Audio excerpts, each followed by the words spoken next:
Сәлем достар, каналыма қош келдіңіздер. Бүгін мен сіздермен үй жағдайында өте оңай, тез дайындалатын печенье дайындаймыз. Алдымен каналға қолдау білдіріп, тіркеліп алыңыз. Құрамы қарапайым, үйдегі бар затпен дайындауға болады. Ең алдымен жұмыртқаға қантты қосып, жақсылап ерігенше араластырып аламыз. Достар, менің каналымда тағы да басқа печеньелердің түрлері бар. Егер керек болып жатса, жасап пікірлеріңізді қалдырыңыздар.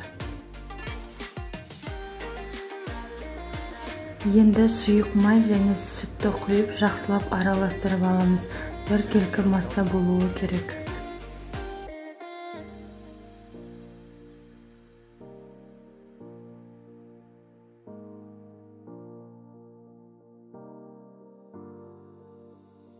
bensound.com.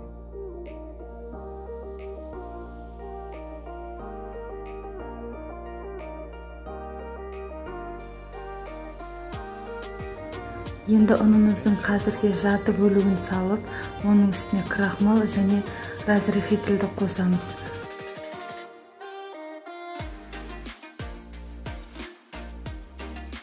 bensound.com.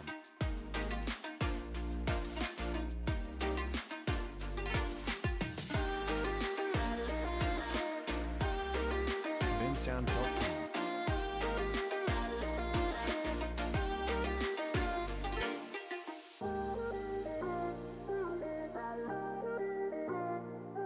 bensound.com. Енді ұнның қалған бөлігін салып, жұмсақ қамыр илейміз.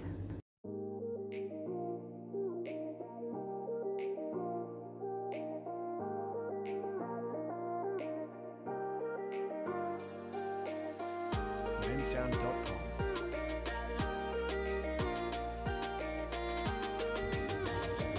Көріп тұрғандарыңыздай қамыр өте жұмсақ және де қолға жабыспайды. bensound.com.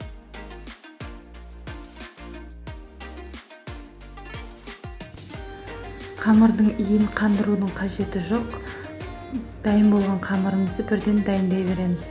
Енді екі бөлікке бөліп алып, дәл видеода көрсетілгендей етіп формаға келтіреміз. Айтарлықтай форма қажет емес, осылай видеодағыдай дөңгелектеп аламыз. bensound.com.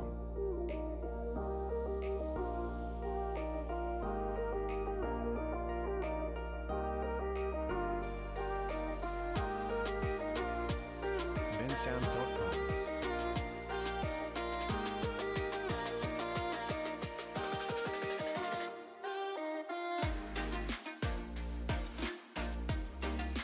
bensound.com.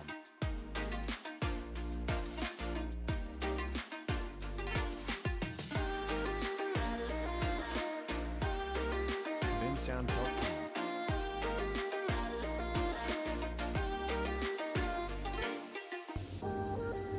Дәл осылай кесіп шығып, 180 градуста қызып тұрған пешімізге 20-25 минутта пісіріп аламыз.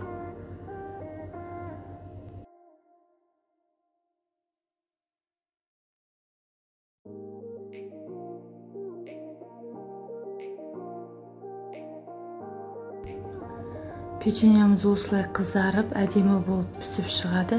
Дәмі де өте керемет. Мен өзім бетіне сахарный пудраны сеуіп шықтым. Сахарный пудраны сеппесеңіздер де болады. Ортасының бәрі толық пісіп шығады. Бар жоғы 20 минутта дайын болатын печеньені сіздерге де жасап көруге кеңес етемін. Өте керемет, дәмді болып шығады. Егер жасап көріп жатсаңыздар, маған комментарийға пікірлеріңізді қалдырыңыздар.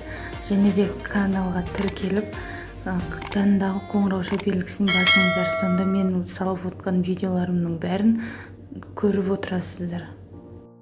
Назарларыңызға рахмет. Сау болыңыздар. bensound.com.